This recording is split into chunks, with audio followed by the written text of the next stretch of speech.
Supreme court bar association ने 48 घंटे में भारतीय सफारतकारों के मुल्क छोड़ने का हुक्म देने का मुतालबा कर दिया। सुप्रीम कोर्ट बार की जानिब से मुतालबा किया गया है कि भारतीय सफारतकारों को नापसंदीदा शख्सियात करार दिया जाए और 48 घंटे में मुल्क छोड़ने का हुक्म दिया जाए। सदर सुप्रीम कोर्ट बार मियां रऊफ ने कहा है कि पहलगाम वाक़े के बाइस सफारती कशीदगी से आगाह है। कौमी वकार के तहफ़्फ़ुज़ के लिए सख्त और मौसर जवाब नागज़ीर है।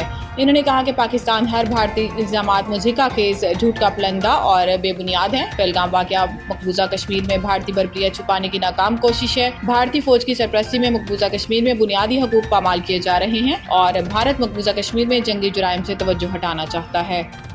विफाकी वज़ीर ख़जाना सेनेटर मोहम्मद औरंगज़ेब ने कहा है कि आलमी तिजारत में तनाव के बाइस इलाकाई तिजारत और मुख्तलिफ ममालिक में दो तरफ़ा तिजारत की अहमियत बढ़ेगी। मोहम्मद औरंगज़ेब ने चीन के वज़ीर ख़जाना लॉन्फवान से मुलाकात की और पांडा बॉन्ड के इजरा के अमल को आगे बढ़ाने के लिए चीन के पीपल्स बैंक ऑफ चाइना से ताउन की दरख्वास्त की। वज़ीर ख़जाना ने सऊदी हम मनसब मोहम्मद अल जदहान से मुलाकात में इक़्तिसादी तरक्की के सफ़र में सऊदी अरब के तवील मुद्दती हिमायत बिलखसूस IMF प्रोग्राम में मुआवनत पर इज़हार तशक्कुर किया। मोहम्मद औरंगज़ेब की अमाराती वज़ीर मुमलिकत माली अमूर मोहम्मद बिन हादी अल हुसैनी से भी मुलाकात हुई, जिसमें मुफाहमती यादाश्तों को अमली मुआहिदों में बदलने की ज़रूरत पर जोर दिया गया। इसके अलावा मोहम्मद औरंगज़ेब ने सेनेटर फॉर ग्लोबल डेवलपमेंट के तहत मुज़ाकरे से खिताब में कहा है कि आलमी तिजारत में तनाव के बाइस इलाकाई तिजारत और मुख्तलिफ ममालिक में दो तरफ़ा तिजारत की अहमियत बढ़ेगी।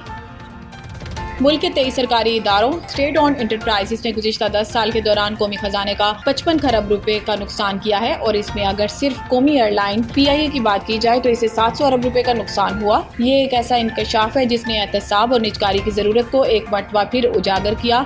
बुध को कौमी असम्बली की कायमा कमेटी बराए निजकारी के इजलास में वज़ीर आज़म के मुशीर बराए अमूर निजकारी मोहम्मद अली की जानिब से पेश किए गए आदाद शुमार सरकारी शोबाजात में कई दुहाइयों से पाई जाने वाली नाअहली और बद इंतजामी पर रोशनी डालते हैं। कमेटी को ब्रीफिंग देते हुए इस बात का इंकशाफ किया गया कि मौजूदा 5500 में से सिर्फ 1500 यूटिलिटी स्टोर्स ही फहाल रहेंगे, जबकि माली लिहाज से बेहतर हालात वाले स्टोर्स की निजकारी का मंसूबा मौजूद है।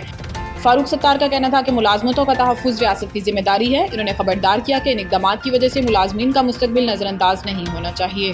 अमरीकी सदर डोनाल्ड ट्रंप ने कहा कि चीन पर मुनहसिर है कि टैरिफ कितनी जल्दी नीचे आ सकते हैं। अगले 2-3 हफ्तों में चीन के लिए टैरिफ तय करेंगे। गैर मुल्की मीडिया के मुताबिक अमरीकी सदर डोनाल्ड ट्रंप ने व्हाइट हाउस में मीडिया से गुफ्तगू करते हुए कहा है कि चीन पर आए टैरिफ में कमी का इन्हिसार चीनी क़यादत के अमल पर होगा। इन्होंने कहा कि अगले 2-3 हफ्तों में चीन के लिए टैरिफ तय करेंगे। अमरीकी सदर ने कहा कि चीन के साथ डीलिंग बहुत अच्छी करने जा रहे हैं। चीन को मुआहिदा करना ही पड़ेगा, जिसने मुआहिदा नहीं किया तो हम डील तय करेंगे। दूसरी जानिब ट्रंप ने कहा कि मेरा ख्याल है कि यूक्रेन और रूस के साथ हमने डील कर ली है। रूसी सदर पुतिन के साथ जल्द मुलाकात हो सकती है।